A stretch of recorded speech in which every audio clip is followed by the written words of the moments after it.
está dicho en el documento,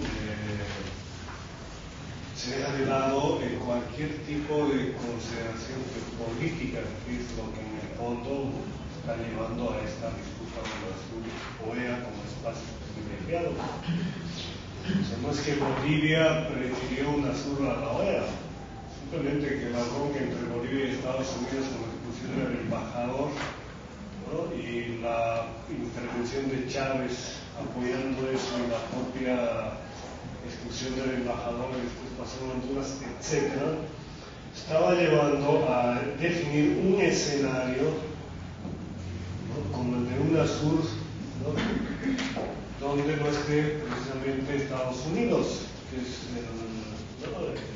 el que caracteriza la OEA. No es solamente un tema de instituciones alternativas que pueden ser seleccionadas y que pueden tener distinta incidencia, sino que ahí se está manifestando una disputa geopolítica, donde además se matizaría esta polarización Caracas-Washington. Porque ahí el tema de Brasil es posiblemente más sugestivo y sugerente. Porque lo que si tenemos algo en la región es una disputa entre Venezuela y Brasil respecto al liderazgo regional. A mí me parece que podríamos sugerirle a Ana María que desarrolle un poco más esta idea de región andina, que me parece muy bien entrar por ahí, pero creo que es un tema en debate. Me da la impresión de que hay más elementos que llevan a no pensarla como una región y quizá ahí plantearnos eso como problema, ¿no?, incluso para futuras investigaciones. Además creo que hay que hacer una diferencia entre los Andes del norte y los Andes del sur, digamos, ¿no? Tal vez, por lo menos históricamente, era así. Pero bueno, segundo, creo que hay que poner un poco más de énfasis, lo que decía Fernando, en las otras, digamos, las alternativas a la OEA.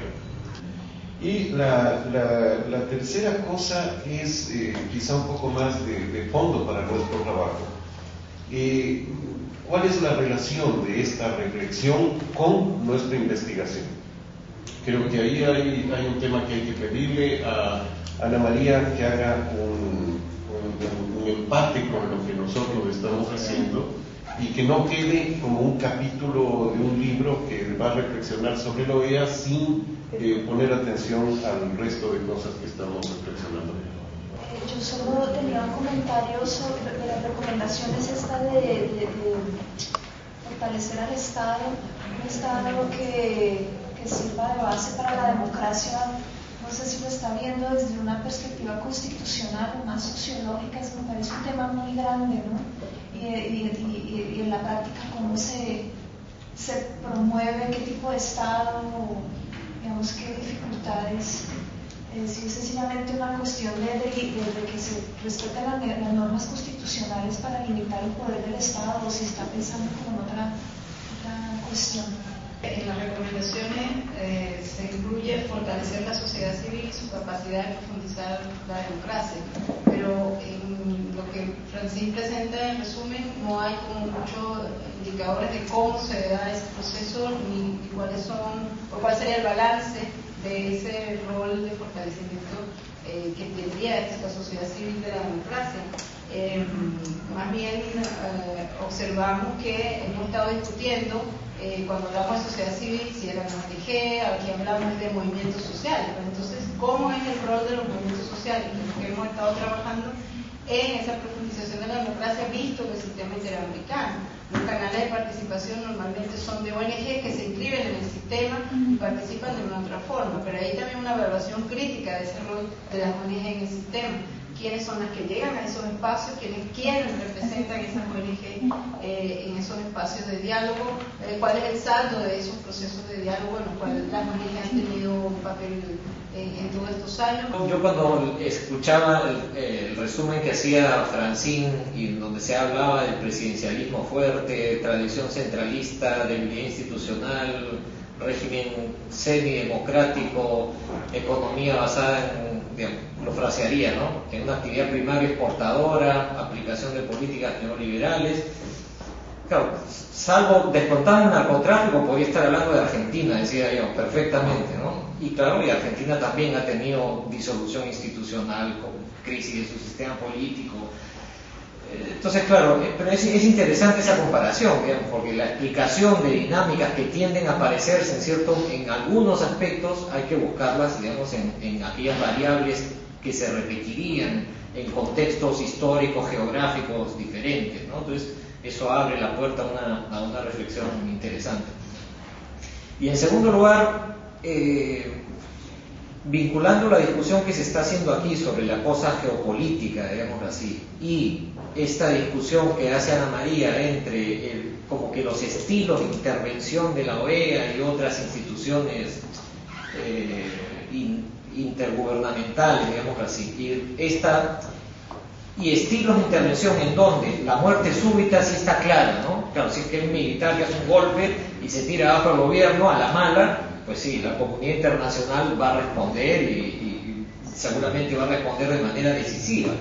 Pero cuando pues se destituye arbitrariamente a miembros del tribunal o de la Corte Constitucional, si votas a 20 parlamentarios invocando 50 y tantos parlamentarios invocando cualquier cosa, si es que votas al presidente de la Corte Electoral y metes a alguien simpatizante del gobierno, si cierras algún medio de comunicación, en fin, hay muchos ejemplos, pues, ¿no? Cada uno piensa en sus países.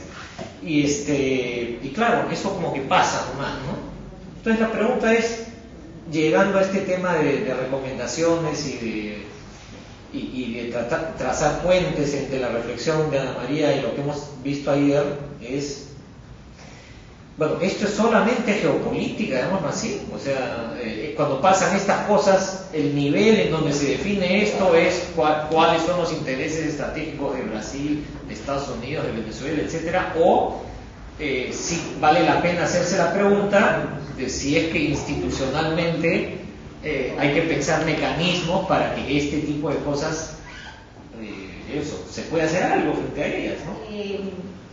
Para entender esos puentes entre este trabajo del sistema interamericano y lo que nosotros estamos haciendo, yo creo que podría sugerírsele a Ana María que también ella abra un nuevo capítulo que analice justamente el papel de la sociedad civil, de los movimientos sociales en el sistema interamericano. O sea, no solamente la participación formal en distintas instancias del sistema interamericano, pero también la creación y la activación de distintos foros, distintos movimientos alternativos que están discutiendo estos problemas en un nivel continental. Entonces, que ella también haga una mirada a las distintas redes que se están desarrollando y cómo pueden trabajar autónomamente en confrontación con el sistema, o cómo también hay otras organizaciones que están trabajando en cooperación con el sistema.